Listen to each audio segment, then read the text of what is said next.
بسم الله الرحمن الرحيم الحمد لله رب العالمين الصلاة والسلام على رسوله الكريم وعلى آله وصحبه أجمعين وعلى من تبعهم بإحسان إلى يوم الدين أما بعد கணித்துக்குரிய அல்லாஹ் நடிகார்களே, அல்லாஹுடைய மாபெரும் கிருபை அல்லாஹு தஆலா நமக்கு ரமதானுடைய மாதத்தை அடைய பாக்கியம் செய்தான்.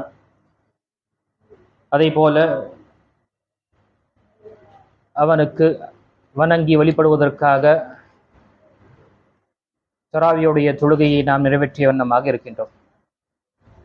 அதுவும் அல்ஹம்துலில்லாஹ் அல்லாஹுடைய மாபெரும் கிருபையினால் நாம இந்த பள்ளிவாசலில் நாம் முதல் தடவை நாம சேர்ந்து ஜமாத்துடன் தொழக்கூடிய பாக்கியத்தை அல்லாஹ் கொடுத்தான். அனைத்து புகழும் அல்லாஹ் ரப்புல் ஆலமீனுக்கு. இன்ஷா அல்லாஹ் ரமதானுடைய தராவியுடைய தொழுகை தொடர்ந்து சுருக்கமான முறையில் குர்ஆனுடைய தஃப்சீரை நாம் பார்க்க இருக்கின்றோம். ஒவ்வொரு நாளும் இமாமுடன் நின்று நாம் தொழுத அந்த பாகம், ஒரு பாகமோ அல்லது அதை விட குறைவாகவோ ஒவ்வொரு ஜுஸோ, அதை பற்றி சில விஷயங்களை நாம் இன்ஷா அல்லாஹ் அறிய இருக்கின்றோம். கண்டிப்பாக இந்த குர்ஆனுடைய விஷயங்களை பற்றி அறிந்து கொள்வதும், அல்லாஹு தஆலா இந்த குர்ஆனை இறக்கிய இந்த நோக்கத்தை பற்றி அறிந்து கொள்வது என்பது இது ஒரு பெரிய ஒரு பாக்கியமாக இருக்கும். நாம் தனியாக உட்கார்ந்து குர்ஆனுடைய தஃப்சீர் அனைத்துமே படிக்க விரும்பும் பொழுது அது மாணவனாலும் அல்லது ஒரு அறிஞராலும் தனியாக உட்கார்ந்து படிப்பது என்பது ரொம்ப ஒரு சிரமமான ஒரு நிலை. அதே அவருடைய படிக்க காலத்திலோ அல்லது யார் மூலமாக படிக்கக்கூடிய வாய்ப்பு கிடைத்தது என்றால் அது தனிப்பட்ட ஒரு விஷயம்.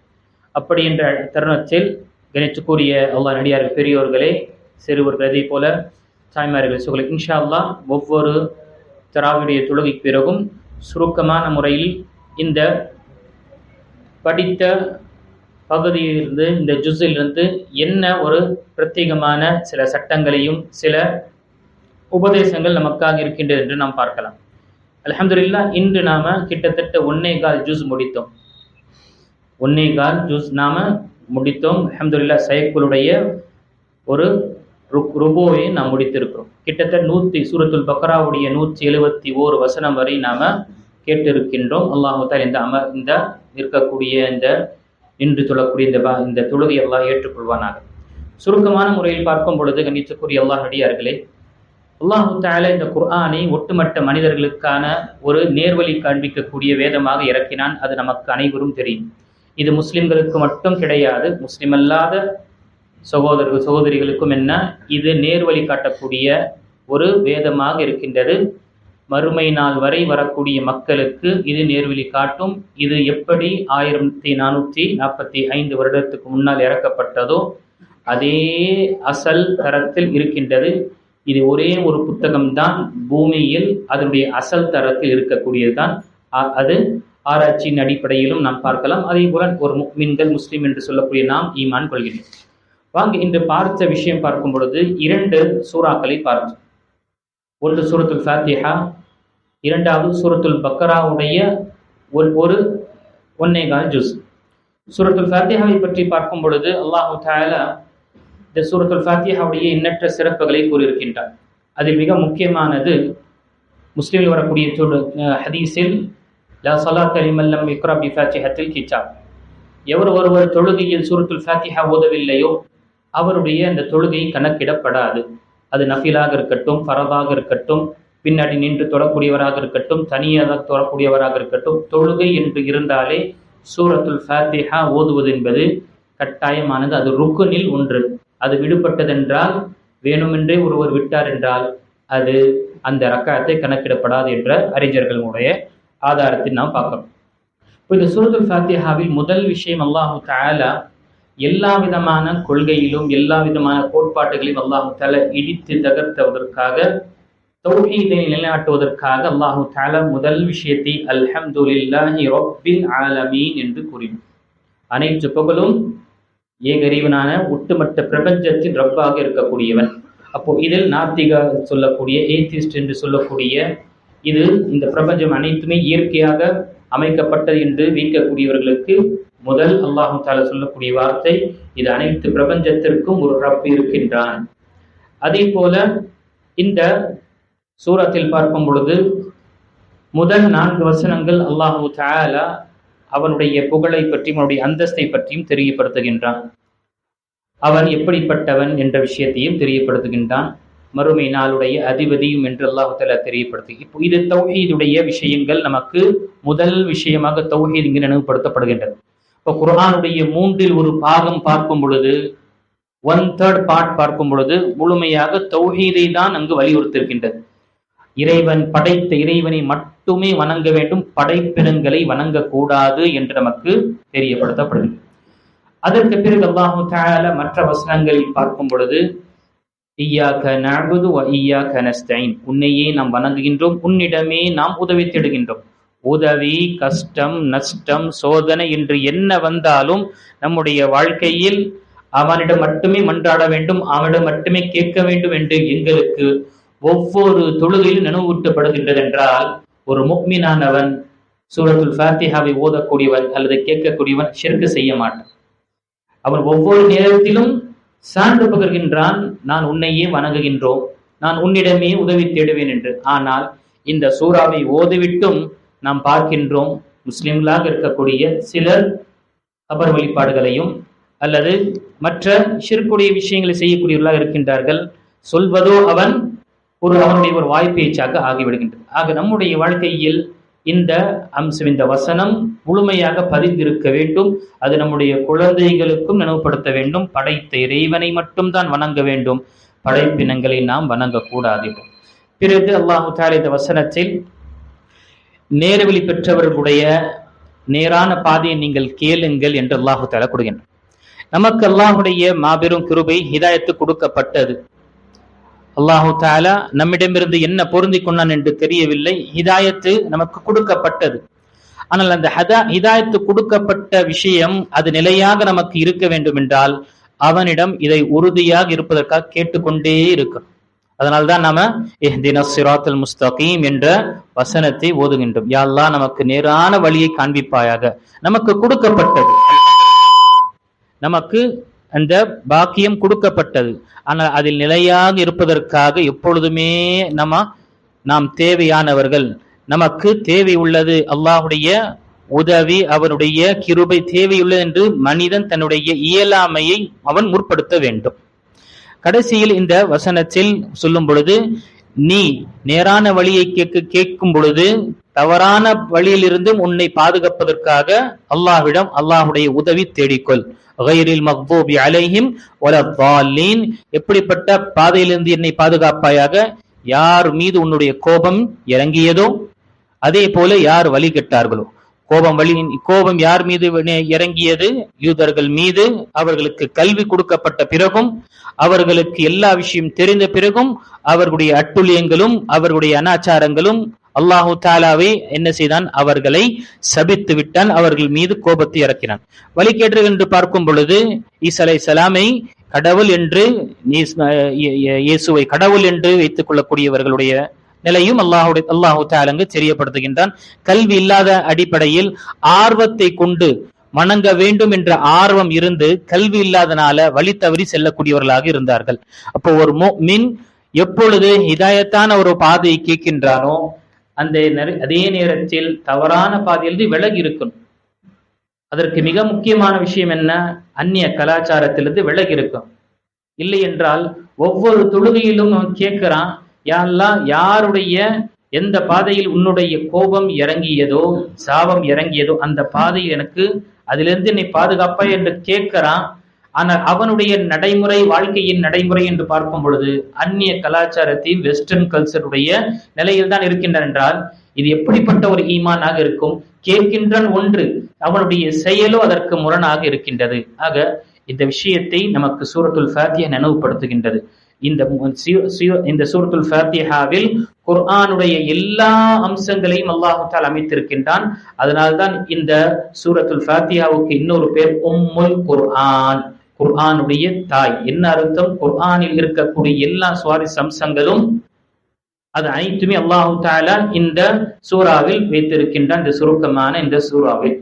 இரண்டாவது சூரத்துல் பக்ராவாக இருக்கின்றது. சூரத்துல் பக்ராவில் பார்க்கும் பொழுது இருக்கக்கூடிய குர்ஆனிலே மிக நீண்ட சூரா, கிட்டத்தட்ட 2.5 ஜுஸ் அதில் இருக்கக்கூடிய ஒரு சூறாவாக இருக்கின்றது. 286 வசனங்கள் உள்ளன. 286 வசனங்கள் உள்ளன.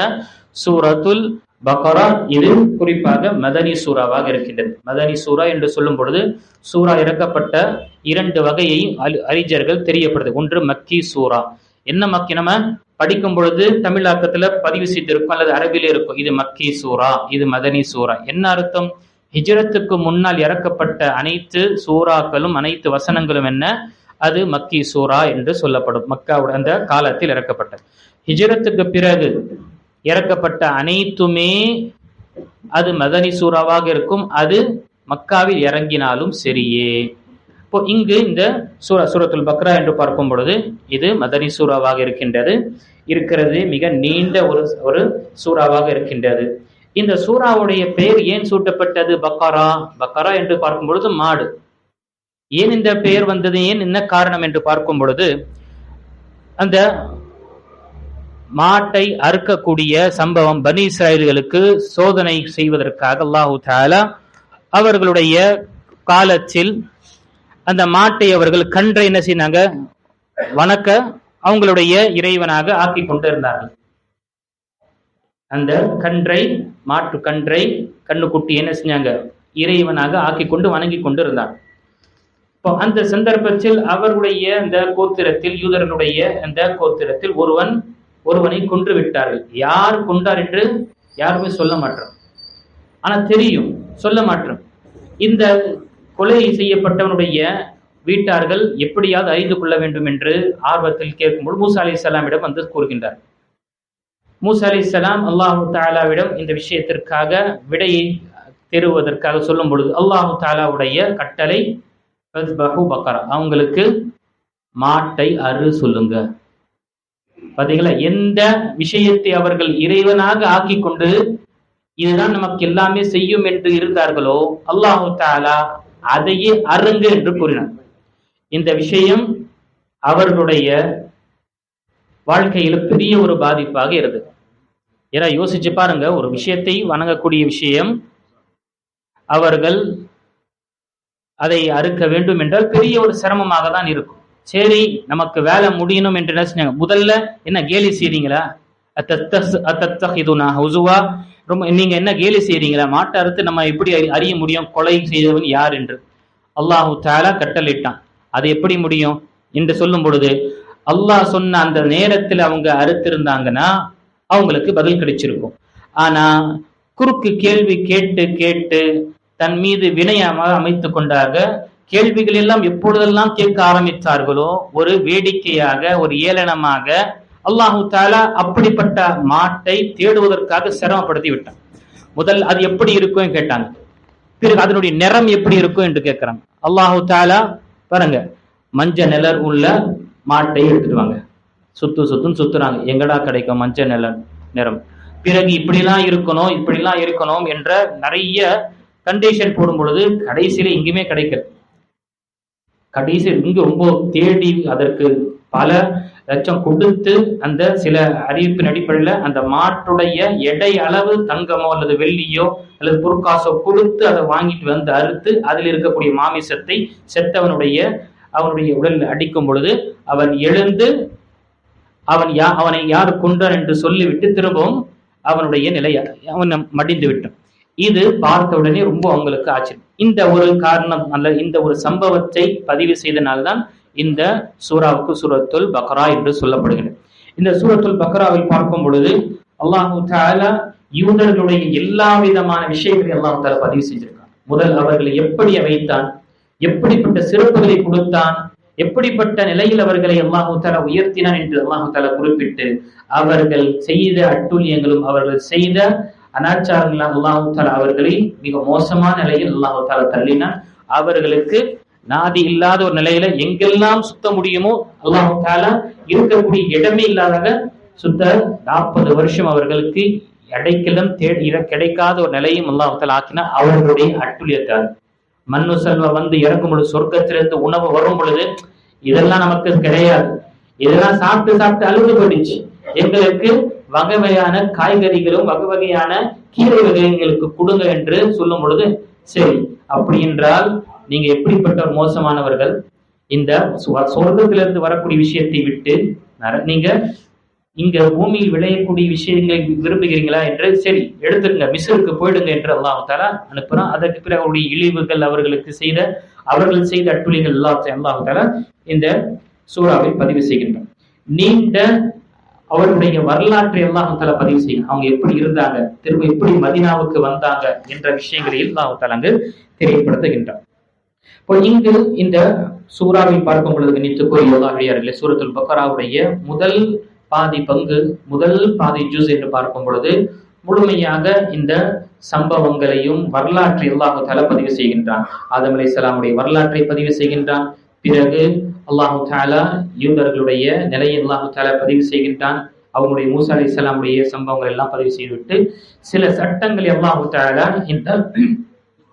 இந்த சூறாவில் அல்லாஹ் பதிவு. மதீனாவுடைய சூறாவின் சுவாரஸ் அம்சமே சட்டங்கள் தான் அதிகமாக இருக்கும். மக்கி சூறாவுடைய சுவாரஸ் அம்சங்கள் அதிகமாக தௌஹீதில் பேசப்பட்டிருப்பதாக இருக்கும். அப்போ இந்த வசனத்தை இந்த சூறாவில் பார்க்கும் பொழுது சுப்ஹானல்லாஹ், இந்த சூறாவில் கிசாஸ், அவர்கள் ஒருவரை கொலை செய்து விட்டாரோ அல்லது அவரை பாதிப்பு ஏற்படுத்தி விட்டாரோ அதற்கு பதில் அவரை தண்டிக்க வேண்டும் என்ற இஸ்லாமிய அந்த சட்டத்தை அல்லாஹ் தஆலா கிசாஸ் என்று சொல்லக்கூடிய சட்டத்தை வைக்கின்றான். கிசாஸ்ல உங்களுக்கு வாழ்வாதாரம் இருக்கு, வாழ்க்கை இருக்கின்ற அல்லாஹ் தஆலா கூறுகின்றான். அதே போல இதே சூறாவில் தான் நோன்பு கடமையாக்கப்பட்டதையும் அல்லாஹ் தஆலா பதிவு செய்கின்றான். அதே போல வசியத், மரண சாசனம், உயிரை எழுதிவிட்டு செல்லக்கூடிய விஷயத்தையும் அல்லாஹ் தஆலா இதை பதிவு செய்கின்றான். இந்த விஷயம் ஒவ்வொன்றாக பார்க்கும் பொழுது தலைப்பு நீண்டதாக இருக்கும். ஆனால் ஜஸ்ட் ஒரு சுருக்கமாக இதெல்லாம் இங்கு இந்த சூறாவில் இருக்கின்றன என்பது நாம் அறிந்து கொள்ள வேண்டும். அதே போல ஏத்திகாஃப் சம்பந்தப்பட்ட ரமதானில் கடைசி இரவில் வைக்கக்கூடிய ஏத்திகாஃபுடைய விஷயங்களை பற்றியும் அல்லாஹ் தஆலா இதே சூறாவில் பதிவு செய்கின்றான். அதே போல அல்லாஹ் தஆலா அநாதைகளுடைய அல்லது மக்களுடைய பொருளாதாரத்தை, அவங்களுடைய செல்வத்தை அநியாயமாக சாப்பிடுவதிலிருந்தும் அல்லாஹ் தஆலா அச்சமூட்டி எச்சரிக்கை செய்கின்றான். இதே சூறாவில் தான். அதே போல பிறை சம்பந்தப்பட்ட விஷயத்தையும் அல்லாஹ் தஆலா இந்த சூறாவை பதிவு செய்கின்றான். மக்களுக்கு யஸ்அலூனக அனில் அஹில்லா, ஏன் மக்கள் அவர்கள் பிறையை பற்றி கேட்கின்றார்கள். அல்லாஹ் தஆலா இரண்டு காரணத்திற்காக அந்த விஷயத்தை வைத்தார். ஒன்று, மக்கள் நேரத்தை தன்னுடைய வணக்க வழிபாட்டிற்கு இபாதத்திற்கு நேரத்தை அறிந்து கொள்வதற்காகவும், இரண்டாவது விளைச்சல் மற்றும் அறுவடை செய்யக்கூடிய அந்த ஒரு விஷயத்திற்காக அல்லாஹ் தஆலா அதை ஏற்படுத்தினான் என்று தெரியப்படுத்தினார். அதே போல இந்த சூறாவில் தான் ஹஜ், உம்ரா, போர், அல்லாஹ் தஆலாவுடைய பாதையில் போர் செய்யக்கூடிய விஷயம், அதே போல அதனுடைய காரணம் என்னவாக இருக்கும், அதனுடைய இலக்கு என்னவாக இருக்கும் என்று அல்லாஹ் எல்லாத்தையும் சுப்ஹானல்லாஹ் பதிவு செய்து கொண்டே இருக்கும். அதே போல இந்த சூறாவில் தான் மது ஹராமாக்கப்பட்டதும், சூது ஹராமாக்கப்பட்டதும், அதே போல சூதாட்டம் ஹராமாக்கப்பட்ட விஷயத்தையும் அல்லாஹ் தஆலா இதுல பதிவு செய்திருக்கின்றான். இதெல்லாம் என்ன, மிக ஒரு மோசமான ஒரு நிலை உங்களுக்கு தள்ளிவிடும் என்று அல்லாஹ் அந்த கட்டளையிடும். இதே சூறாவில் தான் மாதவிடாக இருக்கக்கூடிய அந்த மசாயில்களையும் பெண்களுடைய விஷயங்களை பற்றியும் அல்லாஹ் தஆலா இங்கு பதிவு செய்கின்றான். அதே போல தலாக்குடைய விஷயங்கள், இத்தாவுடைய விஷயங்கள், ஹுலாவுடைய விஷயங்கள், சுப்ஹானல்லாஹ், பால் ஊட்டக்கூடிய ஒரு செவிலி தாய், அவர்கள் பால் ஊட்டக்கூடிய அந்த தாயுடைய என்னென்ன சட்டங்கள் அல்லாஹ் தஆலா பதிவு செய்கிறான். சத்தியம் செய்தவர்களுடைய சட்டத்தை பதிவு செய்கின்றான். சத்தியத்தை மீறக்கூடியவர்களுக்கு என்ன பரிகாரம், என்ன பெனால்டி கொடுக்க வேண்டும் என்றும் அல்லாஹ் தஆலா இதற்கு இந்த விஷயத்தில் தெரியப்படுத்துகிறான். அதே போல் அல்லாஹ்வுடைய பாதையில் செலவழிக்கக்கூடியவர்களுடைய எடுத்துக்காட்டையும் அல்லாஹ் தஆலா இதே வசனத்தில் தான் குறிப்பிடுகின்றான். அதே போல் நம்முடைய வியாபாரத்தை பற்றி அல்லாஹ் தஆலா வியாபாரத்தை ஹலாலாக்கினோம் என்று பதிவு செய்கின்றான். வட்டியை ஹராமாக்கினோம் என்றும் அல்லாஹ் தஆலா வட்டியுடைய எடுத்துக்காட்டையும் கூறுகின்றான். வட்டியை வாங்கக்கூடியவன் அல்லாஹ்வுக்கு எதிராக போரை பகிரடம் செய்கின்றான் என்ற ஒரு எச்சரிக்கை அல்லாஹ் தஆலா இதே சூரத்தில் தான் குறிப்பிட்டிருக்கின்றான். அதே போல கடன் வாங்கக்கூடிய விஷயங்களை, கடன் எப்படி வாங்குவது, எப்படி கொடுப்பது, அதற்கு சாட்சி எப்படி அமைப்பது என்ற வசனத்தையும் குறிப்பிடும். அதனால்தான் குர்ஆனிலே இருக்கக்கூடிய நீண்ட வசனம் என்று பார்க்கும் பொழுது ஆயத்துத்தை கடன் சம்பந்தப்பட்ட வசனம். கிட்டத்தட்ட 15 லைன் உள்ள ஒரே ஒரு வசனம். யா அய்யுஹல்லதீன ஆமனூ இதா ததாயன்தும் பிதைனின் இலா அஜலின் முஸம்மா என்று நீங்கள் கடனை வாங்கும் பொழுது ஒரு தவணையில் அதற்கு நீங்க எழுதி கொள்ளுங்க என்ற சட்டங்களை அல்லாஹ் தஆலா குறிப்பிடுகின்றார். அதே போல இந்த வசனத்துடைய இந்த சூறாவுடைய விஷயங்களை பார்க்கும் பொழுது அல்லாஹ் தஆலா முஃமினாக இருக்கக்கூடியவர்களுக்கு அல்லாஹ் தஆலா நமக்கு இந்த எல்லா உபதேசங்களையும் எல்லா வரலாற்றை பதிவு செய்து நமக்கு சொல்லக்கூடிய ஒரு படிப்பினை என்றால், முஃமின் என்பவர்கள் மார்க்க சட்டங்களை அவர்கள் எடுத்து நடந்து சொல்ல வேண்டும். அவர்கள் அது தன்னுடைய வாழ்க்கையின் ஒரு அம்சமாக அமைத்துக் கொள்ள வேண்டும் என்று அல்லாஹ் தஆலா கட்டளையிடுகின்றான். முந்தைய காலத்தின் சமுதாயத்துடைய நிலையை தெரியப்படுத்தி நீங்கள் உங்களுடைய மார்க்க சட்டங்களை நீங்கள் பற்றி பிடித்துக் கொள்ளுங்கள் என்று சொல்லி, இல்லை என்றால் இவர்களுக்கு ஏற்பட்ட நிலையில்தான் உங்களுக்கும் ஏற்படும் என்று அல்லாஹ் நமக்கு அந்த சம்பவங்களையும் பதிவு செய்கின்றார். அதே போல இந்த சூரத்துல் பக்ராவை முடிக்கும் பொழுதும் அல்லாஹு தஆலா முஃமின்களுடைய ஈமானையும் அவருடைய கொள்கையை பற்றி அல்லாஹ் குறிப்பிடுகின்றார்.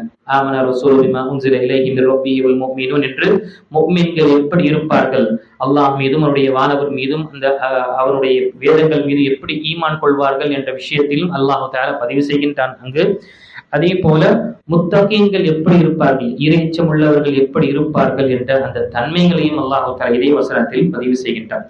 ஆக இந்த சூறாவில் இருந்து நமக்கு பெறக்கூடிய படிப்பினை என்று பார்க்கும் பொழுது முதல் விஷயம், முஸ்லிம்களுடைய உள்ளத்தை சீரமைப்பதற்காக, சீர்திருத்துவதற்காக, அதை சுத்தப்படுத்துவதற்காக அல்லாஹ் தஆலா நிறைய விஷயங்களை அல்லாஹ் தஆலா தெரியப்படுத்தினான். முனாஃபிக்குடைய விஷயங்களை பற்றி தெரியப்படுத்தினான், காஃபிருடைய விஷயங்களை பற்றியும் தெரியப்படுத்தினான். அதே முஃமின்கள் எப்படி இருப்பார்கள் என்றும் அல்லாஹ் தஆலா கூறினான். முஃமின்களுடைய நிலை எப்படி இருக்கும், அவர்களுக்கு சொல்லப்பட்டதென்றால் சமிஅனா வ அதானா என்று இருப்பார்கள், கேட்டோம் கட்டுப்பட்டோம் என்று இருப்பார்கள்.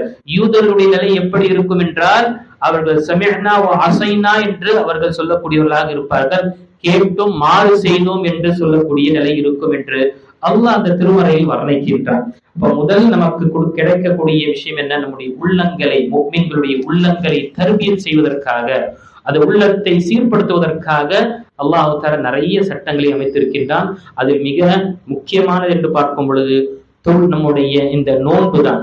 நோன்பை கொண்டு அல்லாஹ் தஆலா முஃமினுடைய உள்ளத்தை சீர்படுத்துவதற்காக வைத்திருக்கிறான். இரண்டாவது அல்லாஹ் தஆலா நமக்கு எச்சரிக்கை கொடுக்கக்கூடியது என்ன, யூதர்கள் மற்றும் நசாராக்குடைய அவங்களுடைய வழிபாட்டிலிருந்து, அவங்களுடைய வழியிலிருந்து நீங்கள் அஞ்சி இருங்கள். இல்லை என்ற அவர்களுக்கு எப்படி கோபம் நிலைந்ததோ, அவர்கள் எப்படி வழி கெட்டார்களோ அதே போலதான் உங்களுக்கும் நேரிடும் என்று அல்லாஹ் நமக்கு அவர்களுக்கு ஏற்பட்ட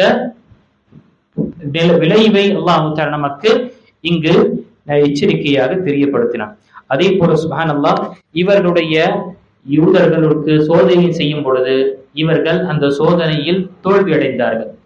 அவர்கள் ஃபெயில் ஆயிட்டாங்க. அந்த டெஸ்ட்ல என்ன டெஸ்ட், மாட்டை அருங்க என்று சொல்லும் பொழுது கேள்விகளுக்கு மேல் கேள்வி, கேள்விகளுக்கு மேல் கேள்வி என்று அவர்கள் கேட்டு கடைசியாக அவங்க தோத்து போனாங்க. அதை அல்லாஹ்வுடைய திருமறையில இதை பதிவு செய்கின்றார். அதே சஹாபாக்களுடைய விஷயங்களை பற்றி சொல்லும் பொழுது அல்லாஹ் தஆலா அவர்களையும் நாம் சோதித்தோம், சஹாபாக்களையும் நாம் சோதித்தோம். அவர்களை பற்றி அல்லாஹ் தஆலா ஸலாஹித்து சொல்லும் பொழுது 255வது வசனத்தில் அல்லாஹ் ஆமன ரசூலு பிமா உன்ஸில இலைஹி மிர் ரப்பிஹி வல் முஃமினூன் குல்லுன் ஆமன பில்லாஹி வ மலாயிகத்தி என்று இப்படி அல்லாஹ் தஆலா சஹாபாக்களை சோதிக்கும் பொழுது அவர்கள் எல்லா விதமான சட்டங்களையும் நிறைவேற்றி அவர்கள் கேட்டோம் கட்டுப்பட்டோம் என்று அவர்கள் இருந்தார்கள். அல்லாஹ் தஆலா அவர்களை பொருந்தி கொண்டான் என்று நமக்கு இங்கு தெரியப்படுத்தப்படுகின்றது. கடைசியான விஷயங்கள் பார்க்கும் பொழுது இந்த வசனத்தில் அல்லாஹ் தஆலா மஸ்ஜிதுல் ஹராமை எப்படி கட்டப்பட்டது, மஸ்ஜிதுல் கஅபத்துல்லா பைத்துல்லா மக்காவில் இருக்கக்கூடிய மஸ்ஜிதுல் ஹராம் எப்படி கட்டப்பட்டது, யாரால் கட்டப்பட்டது, அவர்கள் கட்டும் பொழுது என்ன துஆக்களை செய்தார்கள் என்ற அந்த விஷயத்தை அல்லாஹ் தஆலா பதிவு செய்கின்றார். ஆகையால் தான் சாலிஹீன்கள் நல்லோர்கள் அமல்களை செய்துவிட்டு பெருமை அடிக்க மாட்டார்கள், மாறாக அமல்களை செய்துவிட்டு அச்சம் கொள்வார்கள். என்னுடைய அமல்கள் ஏற்றுக்கொள்ளப்படுமா இல்லையா என்ற அச்சம். நாம இரவு தொழுகை தொழுகின்றோம், நோன்பு வைக்கின்றோம், குர்ஆனை ஓதுகின்றோம், மற்ற நல்ல காரியங்களில் இபாதத்தில் ஈடுபடுகின்றோம், தானந்தரம் செய்கின்றோம்.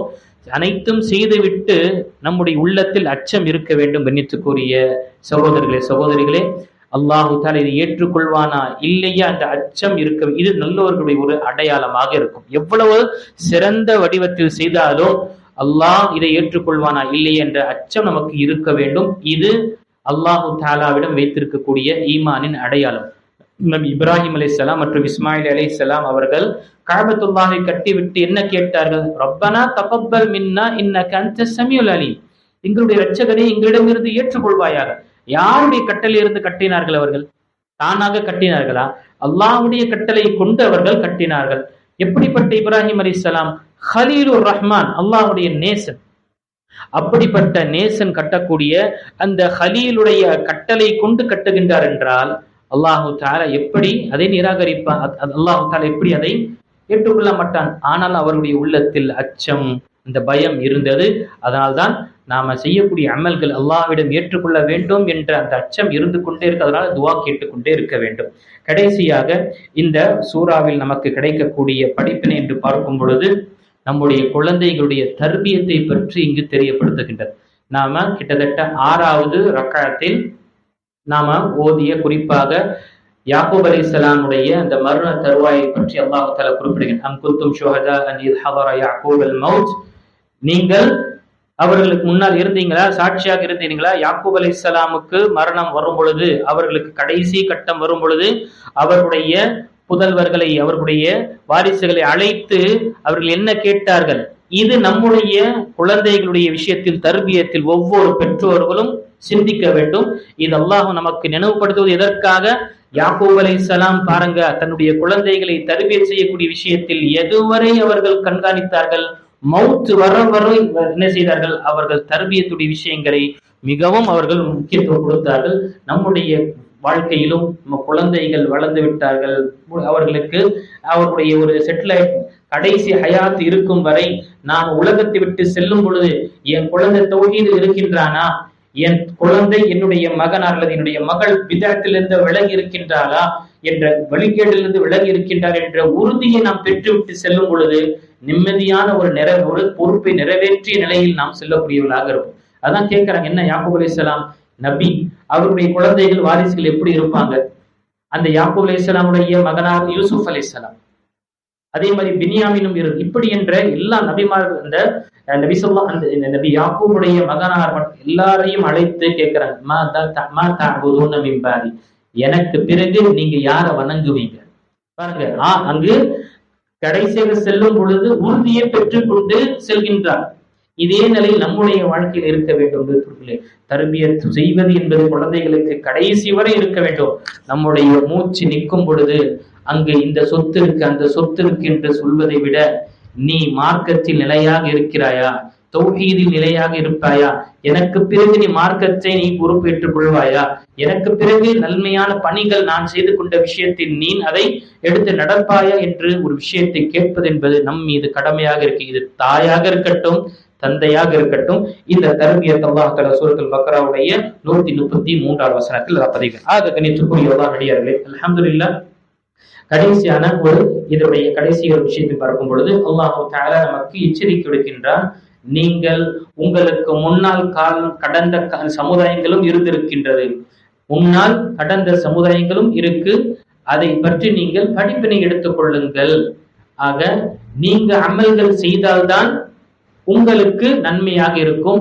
உங்களுடைய தாய் தந்தை மூதாதையர்கள் அவர்கள் சாலிஹீன்களாக இருந்தார்கள், நல்லோர்களாக இருந்தார்கள், வள்ளுவர்களாக இருந்தார்கள், அவர்கள் மார்க்கத்திற்காக நிறைய பணியை செய்தார்கள், அறிஞர்களாக இருந்தார்கள் என்று சொல்வதனால மட்டும் உங்களுக்கு எந்த ஒரு பிரயோஜனம் கிடையாது. அதான் அல்லாஹ் தஆலா குறிப்பிடுகின்றான், தில்க உம்மத்துன் கத் ஹலத், உங்களுக்கு முன்னால் கடந்த சமுதாயம் நிறைய போயிட்டாங்க, மா கஸப்தும், அவர்கள் ஈண்டெடுத்து அவர்கள் என்ன சம்பாதித்து சென்றாலும் அது அவர்களுக்கு, நீங்க என்ன சம்பாதிக்க போறீங்களோ அது உங்களுக்கு. வெறும் நான் என்னுடைய அத்தா, என்னுடைய என்னுடைய பரம்பரை எல்லாமே ஆலிம் சா இருக்கிறாங்க என்பதற்கோ, அல்லது நம்முடைய மூதாதையர்கள் எல்லாம் சாலிஹாக இருந்தார்கள் என்பதற்காக நாம சொர்க்கத்தில் சென்று விட முடியாது. நாம் செய்யக்கூடிய பணி, நாம் செய்யக்கூடிய உழைப்பு, நாம் செய்யக்கூடிய முயற்சி தான் நமக்கு பலன் தரக்கூடியதாக இருக்கும் என்று அல்லாஹ் அந்த திருமறையில் குறிப்பிடுகின்றார். அல்லாஹு தஆலா சொல்லக்கூடியவனுக்கும் கேட்கக்கூடிய அனைவர்களுக்கும் நாம குர்ஆனை புரிந்து அதை புரிந்து படித்து அதில் இருக்கக்கூடிய உபதேசங்களை நாம எடுத்துக்கொள்ள வேண்டும்.